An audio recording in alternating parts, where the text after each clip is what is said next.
사사기 2장 1절입니다. 사사기 2장 1절부터 10절까지입니다. 이제 2장은 1장에서는 쫓아내지 못했다를 중심으로 한 사사기의 분위기를 서론적으로 이야기를 했고, 이 2장은 이스라엘이 하나님과의 관계에서 어떤 태도를 보이는가 하는 것을 보여주는데, 오늘 본문이 그 첫 번째입니다. 이 본문은 둘로 나누어져요. 1절서부터 5절. 이 복임이라는 단어가 그 핵심이라고 할 수가 있겠죠. 그리고 2절서부터 10절인데 사실은 이 2장 6절서부터 3장 6절까지는 하나의 문단이라고 할 수가 있습니다. 편의상 아마 매일 성경에서는 이제 10절까지 끊었겠죠. 여기는 이스라엘의 배도 문제를 다루는 그런 내용들입니다. 3장 6절까지. 이 내용을 다루면서 이제 오늘 본문은 그것의 서론적인 역할을 하는데, 여호수아가 죽은 뒤의 분위기를 말을 하죠. 이것이 서론이 돼서 다른 세대는 여호와를 알지 못했다 하고 마무리를 하고, 내일 말씀으로 가면은 이스라엘이 보여주는 그 하나님과의 관계에서의 사이클, 이 패턴을 말을 합니다. 그것이 이제 2장 6절로 3장 6절의 이 서론의 두 번째 단원의 핵심이라고 할 수 있죠. 오늘은 그 핵심적인 패턴을 말하기 위해서 그렇게 된 원인이 되는 그런 배경 말씀이 6절로 10절입니다. 먼저 1절로 5절 첫 번째 문단을 보시면 여호와의 사자가 등장을 합니다. 이 여호와의 사자가 누구냐에 대해서 많은 연구가 있었고, 이제 현대에 와서는 여호와의 사자에 대해서 거의 이제 일치하는 그런 그 결론이 난 거나 마찬가지죠. 이 여호와의 사자는 성육신 하시기 전에 예수 그리스도다. 성육신 하시기 전이니까 예수 그리스도라고 말하면 안 되겠죠. 성자 하나님이시다. 뭐 이렇게 대체로 학자들이 그렇게 이야기를 합니다. 그러니까 성자 하나님, 여호와의 사자가 이제 말씀을 하시는데, 그 말씀이 무엇이냐면 이런 거예요. 길갈에서부터 복임으로 올라와서 말하되 내가, 그래요. 여기서 이 말씀의 핵심은 내가입니다. 내가 너희를 애굽에서 올라오게 하였고, 내가 너희 조상들에게 맹세한 땅에 들어가게. 출애굽도 내가 한 거고, 가나안 땅에 들어가게 한 거, 가나안을 정복한 거 다 내가 한 것이다. 그게 첫 번째 이야기죠. 또 내가 이르기를 내가 너희와 함께한 언약을 영원히 어기지 아니하리니. 그러니까 앞에 두 개는 여호와의 사자가 하신 일, 출애굽과 가나안 정복, 그리고 1절의 마지막 한 개는 나는 영원히 언약을 어기지 아니할 것이다. 미래를 포함한 이야기를 하고 있죠. 과거의 이야기를 하고 미래를 포함한 이야기를 합니다. 그러니까 출애굽이나 가나안 정복을 하나님이 하셨다. 이스라엘이, 모세가 한 것도 아니고 여호수아가 한 것도 아니고 이스라엘 자신이 한 것이 아니고, 뭐 이스라엘이 걸어 나왔는데 그래도 하나님이 하셨다 그래요. 그러니까 이 부분은 우리에게도 해당되는 거죠. 지금까지 인생을 내가 살아왔어요. 고생을 할 때도 있었고 좋은 날도 있었고 뭐 여러 가지 우여곡절들이 있었지만 하나님께서 너를 인도하신 거야. 하나님이 하신 거야. 이렇게 지금 이야기를 하는데, 이것에 대해서 아멘이라고 말하는 사람이 신자고, 아멘이 안 나오는 사람이 불신자고, 그런 거죠. 신자와 불신자는 거기서 갈라지죠. 불신자는 도저히 그게 이해가 안 되는 거예요. 아니, 내가 직장 다녀서 먹고 살아서 여기까지 왔고, 또 결혼하고 열심히 살림을 해서 우리 가정을 이끌었고, 뭐 내가 했는데 왜 하나님이 했다고 그러지? 뭐 말이 안 되는데, 이게 이제 불신자예요. 이제 신자는 그것에 대해서 토를 안 달아요. 아멘이 나오는 겁니다. 저절로. 뭐 생각해서 나오는 게 아니에요. 아멘이에요. 그 말이 그냥 은혜가 되는 거죠. 그게 신자예요. 그런데 이제 여기서 우리가 주목해야 할 것은 하나님이 하셨다. 근데 그분은 어떤 분이냐? 한 번 하신 언약은 영원히 지키는 분이다. 어기지 않는 분이다. 언약을 어기는 것은 인간이지 하나님은 안 어긴다. 이게 이제 1절의 마지막 그리고 핵심적인 이야기입니다. 지금 사사시대를 열면서 이스라엘이 보이는 하나의 패턴과 사이클을 이야기하는 서론적인 이야기 두 가지를 하는데, 첫 번째는 복임, 두 번째는 여호수아의 죽음. 그러는데 여기서 갑자기 언약 이야기가 나온다고요. 그 언약 이야기가 어제 이사야 설교할 때도 다윗의 언약 때문에 이스라엘이 존속하고, 이스라엘이 아무리 패역한 짓을 해도 하나님이 참으시고 끝까지 그들을 돕는 이유는 그들이 이뻐서가 아니라 다윗 언약 때문이다, 그렇게 말을 했는데 여기서도 갑자기 언약 이야기가 나옵니다. 저들과 함께 하시는 이유는 언약 때문이다. 아직은 다윗 언약은 없죠. 지금 이 시점에는 두 개의 언약이 아브라함 언약, 모세 언약인데, 모세 언약은 이스라엘과 하나님이 신랑 신부가 됐다 하는 것이고 율법을 주신 거예요. 아브라함 언약은 약속인데, 이 약속이 어떤 약속이? 땅과 자손의 약속입니다. 그러니까 이런 약속을 근거로 해서 나는 이것을 끝까지 지킬 거야. 너희들이 어떤 태도를 보여도, 너희를 후드러 패서라도, 두들겨 패서라도 이거를 내가 지킬 거야 라고 하는 겁니다. 너는 어떻게 할래? 하고 묻는 거죠. 그래서 문제는 이스라엘입니다. 하나님은 절대 안 변하는 분인데, 하나님은 우리가 어떤 형편, 어떤 모습, 어떤 반응을 보이든지 언약을 바꾸시지도 않고 포기도 안 하시는데 우리는 어떻게 할 것인가 하는 문제예요. 이것은 이스라엘만의 문제가 아닙니다. 우리들도 마찬가지입니다. 내가 좀 믿음이 흔들린다고 해서 하나님이 나에 대해서 흔들리는 건 아니에요. 내가 신앙생활을 좀 잘못한다고 해서 너를 위하여 십자가 진 것 취소할게, 너는 빼줄게, 이렇게 하지는 않습니다. 그래서 하나님의 그러한 모습을 놓고 너도 나처럼 언약을 어기지 않는 이 신실한 하나님처럼 너도 신실한 믿음을 보여라, 이렇게 요구를 하는 겁니다. 여러분, 그 말세 이야기를 할 때 예수님께서 늘 계속해서 반복적으로 강조하는 것이 있죠. 그럼 뭐 강조하죠? 첫째는 깨어 있어라, 깨어 근신하고 있어라 하는 것이고, 두 번째는 충성입니다. 그 달란트 비유가 나온 배경이 뭐죠? 달란트 비유가 마태복음 25장에 나오는데 그게 24장에 말세 이야기를 하면서 나온 거예요. 24장에 나오는 말세 이야기는 대부분 제가 100%가 아니라 대부분이라고 그랬습니다. 대부분 예루살렘 멸망과 관계돼요. 그러다가 뒤쪽으로 가면서 예수 그리스도 재림하고 관계되는 이야기가 나오고 25장으로 넘어가는데, 그 25장의 여러 가지 비유들이 전부 다 예수님 재림과 관계되잖아요. 그런데 이것들이 거의 공통점을 갖고 있어요. 깨어 있어라는 것과, 그러니까 말세가 언젠가, 또 어디로 오는가, 말세 때에 세상에는 무슨 일이 있을 것인가, 이런 이야기들은 거의 안 씁니다, 예수님. 그리고 깨어 있으라는 말을, 그리고 달란트 비유에서는 충성 이야기를 합니다. 얼마나 많이 남겼느냐 이게 아니라 충성이 신실이죠. 그러니까 하나님은 절대 취소도 어기지도 않고 취소하지도 않고 흔들리지도 않을 텐데, 문제는 너야. 너도 흔들리지 않고 너도 신실하고 충성스러운 그런 사람이 되어야 한다라고 지금 말하고 있는 거죠.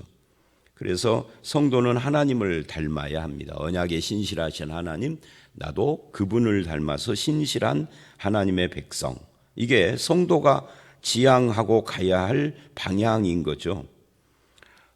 그래서 이제 그렇게 하나님이 말씀을 하고 2절에 가보면, 그런데 너희는 이 땅의 주민과, 그러니까 하나님이 두 가지를 요구하시는 거예요. 그렇게 나는 영원히 언약을 어기지 않을 것이다, 나는 너희를 인도한 하나님이다 해놓고 두 가지를 말을 하는데, 첫째가 너희는 이 땅의 주민과 언약을 맺지 말며. 하나님과 언약을 했는데 뭘 또 다른 사람하고 또 언약을 하느냐. 이 남편하고 결혼 언약을 했습니다. 결혼식을 하고 신혼여행도 갔다 왔는데 다른 사람하고 또 결혼식을 하고 똑같아요. 어떻게 언약을 두 번, 결혼 언약을 두 번 할 수 있느냐. 그 이야기를 하는 겁니다. 그래서 너희는 이 땅의 주민과, 사람과 언약이고 하나님과 언약은 다르지 않아요? 그런데 이게 단순한 주민이 사람이 아닌 거죠. 주민이 사람이지만 이거는 사람만 있는 게 아니라 배후에, 그 주민들의 배후에 우상이 있잖아요.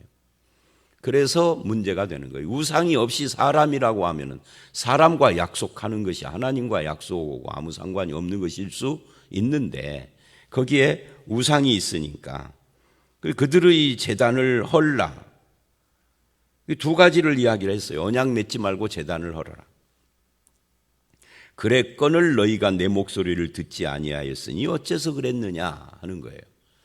핵심은 하나님의 목소리를 듣지 않는, 옛날 성경에는 청종이라고 그랬죠. 그러니까 하나님의 목소리를 듣고 순종해야 하는데 그렇게 하지 않는 이게 이스라엘의 문제였다 하는 것을 지적하고 있습니다. 그런 의미에서 하나님도 우리에게 오늘날 요구하는 것이 뭘까요? 하나님이 요구하는 것을 우리는 착각해요. 우리가 생각하는 그런 것들이 아니죠. 이 본문을 보면 하나님과의 신실함을 지키는 거, 이걸 요구하는 거예요. 다른 거 요구하는 게 아닙니다. 그러면 헌금을 100만 원을 하더라도 하나님 앞에 신실하지 않으면 그 휴지 조각 같은 거예요. 뭐 헌금을 1000만 원을 해도 마찬가지죠. 하나님 그거 가지고 눈썹 하나도 까딱하지 않아요. 하나님은 온 세상 우주 만물을 지은 분인데 여러분 주머니에서 나오는 1000만 원, 1억 그건 뭐 그냥 휴지 조각 같은 거예요. 하나님 앞에 신실함, 이것은 억만금으로도 비교가 안 되고 바꿀 수가 없는 거죠. 하나님 우리에게 그걸 요구하는 거예요. 신실함, 또는 뭐 다른 말로 하면 오직 하나님만 사랑할 것, 이것만 요구하는 겁니다. 자, 그런데 너희는 그렇게 하지 않았다 하는 거죠. 그리고 그 불순종의 결과, 3절이 이제 그 이야기입니다. 그것이 내가 또 말하기를 내가 그들을 너희 앞에서 쫓아내지 아니하리냐. 이게 참 재밌는 이야기예요. 1장에서 쫓아내지 않은 것이 나왔었습니다. 계속해서. 근데 쫓아내지 못한이죠. 못한 이유는 철병거 때문이었어요. 그리고 그 다음 지파로 가면은 못한 것이 아니라 안 한 것이에요. 그리고 그 다음 지파로 가면은 안 한 것이 아니라 이제는 그들 가운데 빌붙어 살게 됐어요. 그리고 마지막 지파인 단으로 가보면은 이제 가나안 족속들이 단을 용납하지 못하고 밀어냈습니다. 점점점. 그래서 그들이 못하고 그들이 안 한 거예요. 근데 2장에 와서 그 사건을 설명할 때는 하나님이 쫓아내지 않았다 이래요. 그러니까 출애굽도 하나님이 하신 거고 가나안 정복도 하나님이 하신 건데 너희가 언약을 맺지 말고 제단을 헐어라 했는데 불순종했기에, 그러니까 이게 이제 1장의 해석인 겁니다. 그랬기에, 1장에서는 전혀 이런 말이 안 나왔잖아요. 그랬기에 너희가 못 쫓아낸 게 아니라 내가 안 쫓아낸 거야. 결국 저들의 불순종 때문에 이런 일이 일어났다를 말하고 있는 거죠. 그래서 어떻게 됐습니까? 그들이 너희 옆구리에 가시가 될 것이며 올무가 되리라. 그들의 신들이 가시가 되고 올무가 된 가나안 족속들과 그들의 신, 이게 이제 아주 가슴 아픈 일이죠.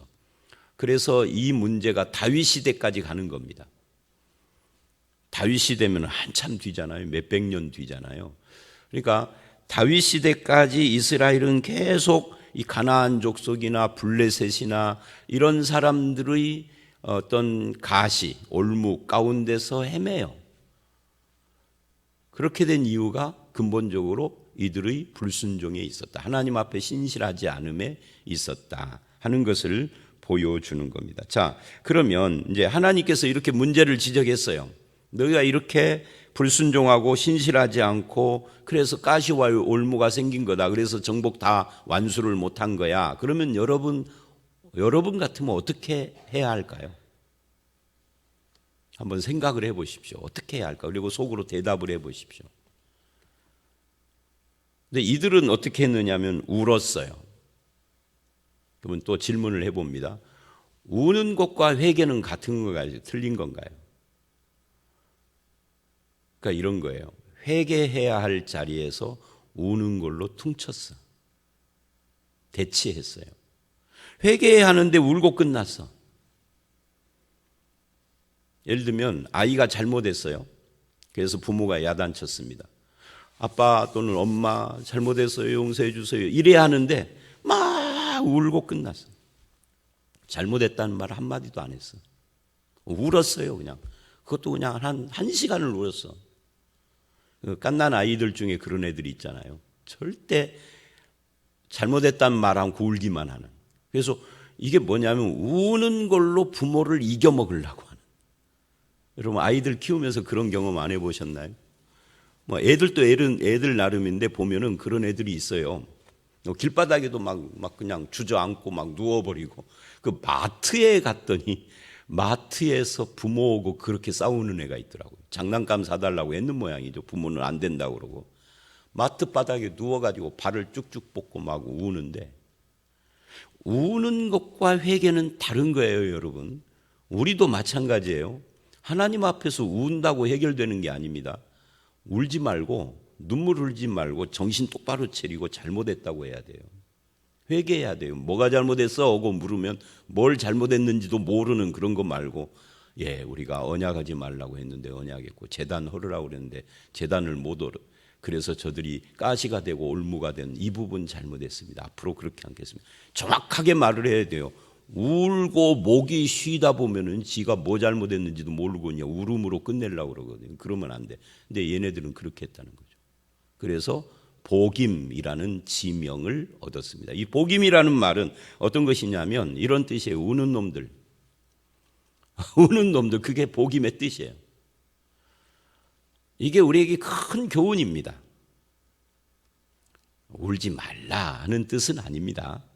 근데 회개하지 않고 울지는 말아라 그 말이에요. 우는 걸로 대체하지 말아라 회개를.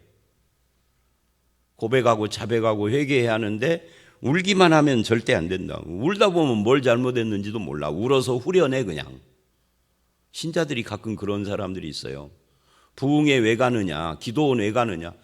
뭐 가서 뭐 했는지 잘 모르는데 뭘 기도를 했는지 한 3시간을 했는데 뭐 했는지 기도 내용은 잊어버렸지만 속이 후련해. 그거는요 꼭 기독교가 아니어도 가능한 거예요. 노래방 가서 노래해도 후련하고요. 뭐 저는 안 가봤습니다만 나이트 클럽 가가지고 밤새 춤을 추면 후련할 것이고, 뭐 후련한 방법은 꼭 교회만 있는 게 아니에요.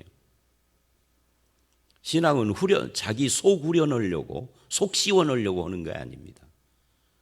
근데 우리는 속이 시원해지면 은혜 받았다 그래요. 그거 아니에요. 회개해야. 자, 여기까지가 첫 번째 문단이에요. 우는 놈들하고 끝났어요. 이게 위선적인 눈물로 감추어진 위선인 거죠. 회개하지 않는, 돌아서지 않는. 하나님은 그것을 원하는 게 아닙니다. 그래서 이제 그 다음 두 번째 문단을 보면은 이 시대의 사람들이 하나님을 몰랐다 하는 걸로 마무리를 하는 거예요. 자, 여기에서 이제 2장 6절서부터 보면은 전에 여호수아가 백성을 보내매 이스라엘 자손이 각기 그들의 기업으로 가서 땅을 차지하였고, 여기서 전에 이것은 이제 여호수아서에서 각 지파에게 땅을 분배해 준 것을 이야기를 합니다. 그런데 그들이 이제 여호수아가 사는 날 동안 이렇게 말을 해요. 이게 이제 굉장히 문제가 있는 것이죠. 여호수아가 사는 날 동안 여호수아 뒤에 생존한 장로들 곧 여호와께서 이스라엘을 위하여 행하신 모든 큰 일을 본 자들이 사는 날 동안, 그러니까 출애굽을 경험한 사람들은 광야에서 다 죽었어요. 그 사람들이 아닙니다. 근데 여호수아와 함께 가나안 땅을 정복하면서 여리고가 무너지고 했던 이런 것들, 요단강을 건너고 했던 이런 것을 본 사람들이 이제 다 죽은 겁니다. 그러니까 홍해 체험한 사람들은 죽고 2세대들인데 그 2세대들도 이제 세월이 지나서 다 죽었습니다. 여호수아도 죽고 그들도 죽고. 거기에 문제가 생겼어요. 여호수아는 110세에 죽었다. 그래서 딥낫 헤레스에 장사했다. 이렇게 이야기를 합니다. 근데 이 딥낫 헤레스, 한줌흑이라는 뜻을 가진 단어예요. 그러니까 여호수아처럼 위대한 한 민족과 국가를 설립하기 위한 땅을 차지하는 데 앞장서서 이끌었던 지도자. 엄청난 거잖아요.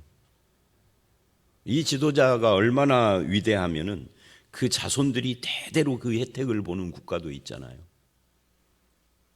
그러니까 그런 위대한 지도자인데 성경은 그 사람도 죽으니 하나님 앞에서는 한 줌 흙일 뿐이다 라고 말을 한다고요. 그러니까 하나님 앞에서는 위대한 지도자 이런 거 없는 거죠. 그냥 죽으면 흙으로 돌아가는 인생일 뿐인 거죠. 그런데 그 여호수아는 그래도 신앙의 사람입니다. 한 줌 흙이지만 그가 남긴 신앙의 유산은 있는 거죠. 이게 중요한 문제인 거죠. 세상에서의 명성 문제가 아니에요. 그런데 그 여호수아와 그리고 생존한 장로들과 하나님의 큰 일을 본 그 윗세대 사람들, 부모 세대 사람들이 다 죽은 뒤에 10절 그 후에 일어난 다른 세대는 여호와를 알지 못했다.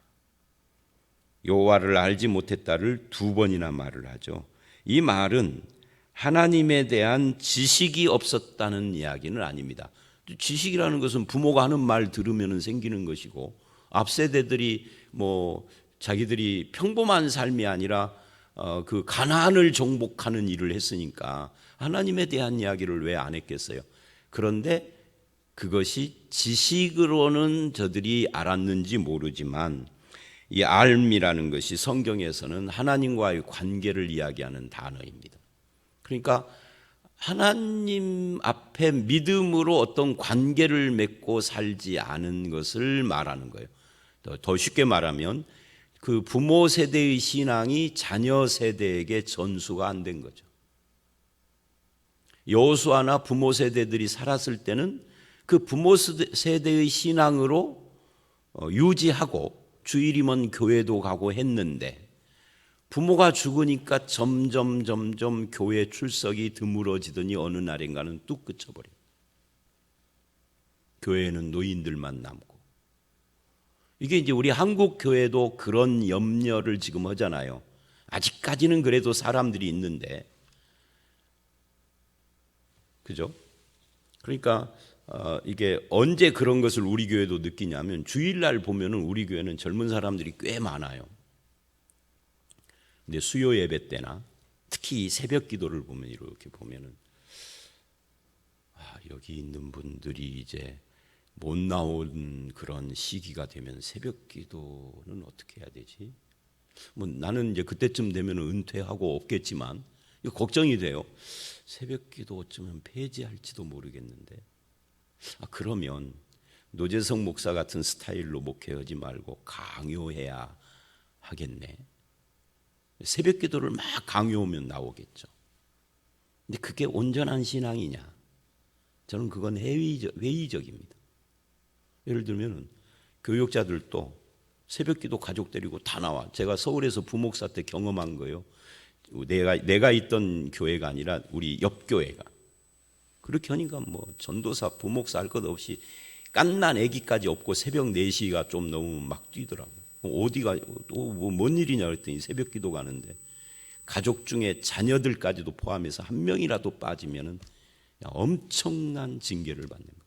그거 몇 번 반복되면 그냥 그걸로 뭐가지. 그러니까 그 교회는 새벽 기도가 꽉꽉 차. 근데 그게 정말 온전한 신앙일까? 그래서 저는 그렇게 않거든요. 근데 그렇게 안 하니까 안 와.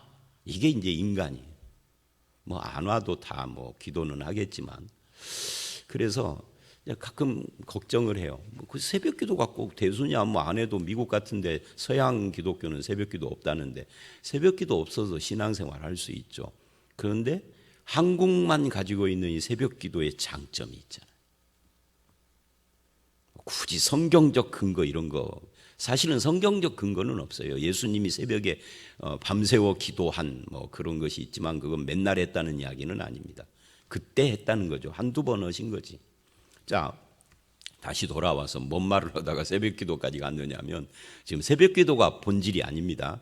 부모 세대가 살았을 때의 신앙이 그들이 돌아가시고 난 뒤에 희미해지기 시작하더니 완전히 끝나버리는 이런 이스라엘의 모습으로 오늘 본문이 마무리를 했다는 거죠.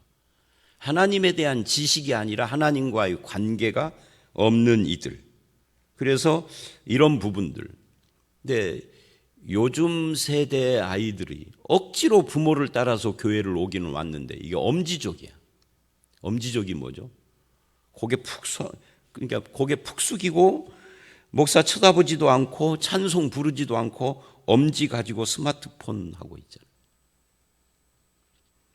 스마트폰으로 성경 보는데요. 성경 보면 괜찮죠. 성경 보는 게 아니에요. 문자하고 있고 게임하고 있고 검색하고 있고 이게 한국교회의 현실이에요. 여러분의 자녀는 어떠신가요? 신앙생활 잘 하십니까? 부모 때문에 신앙생활을 하는 척 하는 겁니까? 아니면은 하나님과 본인 개인이 하나님과 관계를 갖고 있습니까? 본인이 하나님과 관계 맺기가 되어 있어야 돼요. 안 그러고 지식으로 끝나는 건 부모 돌아가신 뒤에는 허당입니다. 그래서 이 부분을 우리도 관심을 많이 가지셔야 합니다. 이스라엘이 이게 문제가 되는 것은 뭐냐면 신앙을 상실하면은 아까 언약을 맺지 말고 제단을 헐어라 했는데 이스라엘은 광야를 헤매던 유목민들이잖아요. 아브라함도 유목민이었고 그런데 농경사회와 유목사회는 다르다고요.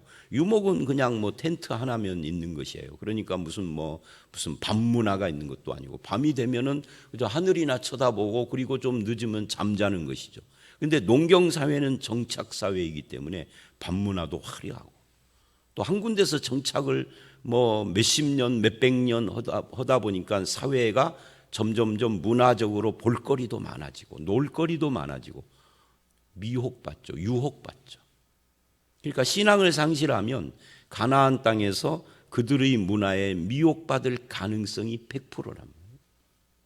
그래서 이 문제가 심각해지는 겁니다. 호세아서 2장을 보면 세상과 하나님의 백성 사이의 이 문제를 연애하는 것으로 표현을 해요. 네가 연애하는 자들을 따라갔다 그래요. 호세아서에 보면. 세상 문화를 연애하듯이 그것이 우리들의 문제가 되는 거죠. 우리가 아니라 우리 자녀들의. 그래서 오늘 말씀의 결론은 그겁니다. 이 두 번째 문단에 자녀 세대가 여호와를 알지 못했다.